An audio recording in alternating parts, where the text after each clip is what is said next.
Yes, and hello, I'm Leon and welcome back to the Myths and Monsters of Kid Icarus.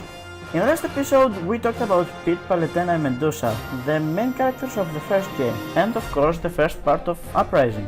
In this episode I'm going to talk about the Underworld and its residents.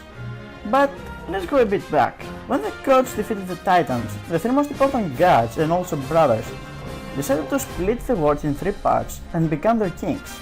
Who got each kingdom was decided randomly. Zeus got the Sky World or Olympus, where gods lived, Poseidon got the Earth and Sea, where humans lived, and Hades drew the Sword Straw and got the Underworld, the world of the dead. In the older myths it is described as a place completely dark and gloom. Naturally, Hades wasn't happy with that and thought he was tricked, and there are some myths with him trying to escape his fate by invading other realms. Hades! Hades! Ancient Greeks were not that into building tables for Hades or sacrificing for him. Even his name was rarely mentioned, and they preferred to use other names for him. Eventually Hades was replaced in a sense, because the Greeks didn't want a god that was inherently considered as evil. Also note this is going to be important. That name was later given to the Underworld itself, and he was rebranded in a sense as Pluton. That name comes from two reasons. The first reason was the fact that Greeks found wealth in the form of ores under the earth, or in a sense the underworld, and they thought, or at least hoped, that Pluton willingly gave that wealth to them. The other reason is because Greeks started believing in their own versions of hell and heaven, named Tartarus and Elysium respectively. When you died, it was customary to be buried with some of your belongings. Upon reaching Hades, you could be judged. If you were considered good, you were sent to Elysium with your stuff. If not, you were sent to Tartarus for eternal punishment and your stuff were given to Pluton. As a result, he was rather wealthy. The second myth explains the Pluton monster of the game that steals your precious belongings.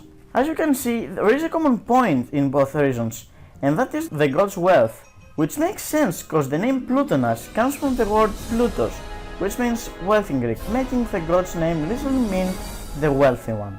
Let's talk about Thanatos, the god of death. I'm just so stupid and so many current media do this.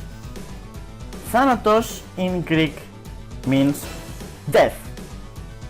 So in a sense, we have Death, the god of death. Ancient Greeks were not stupid enough to call their gods X, the god of X. Let me clear something. A lot of stuff were considered gods in ancient Greece. Almost everything that was immortal was called a god, from Zeus to the lowest of the nymphs. Not every god was the god of something. Thanatos was one of them. He was a very minor god, created mostly by artistic convenience, as a personification of a concept. Other examples are his half-brother Hypnos, Dia, Nike, and, as mentioned in last episode, Eros for quite some time. Actually, Eros and Thanatos have a lot more in common rather than being personifications. Thanatos is described as a young man with wings, but his wings, hair and clothes were all black, an artistic opposite of Eros. Does it remind you of anyone?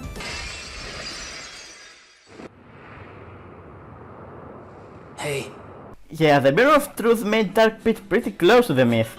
Back to why these gods existed in general. The reason they existed was to explain art without ruining it.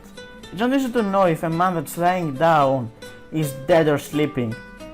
But if that man is accompanied by a god with black wings, especially one you can name, it is like the artist drawing an arrow saying, hey, that guy is totally dead, without actually drawing this arrow. That's all my time for this episode. I would like to yet again thank LeafSA for letting me use the background footage that you saw during this epised, and you can find his channel to the description below. Come back next time and we'll talk about almost every other thing in the game, like the Eden Pyron. See you guys next time.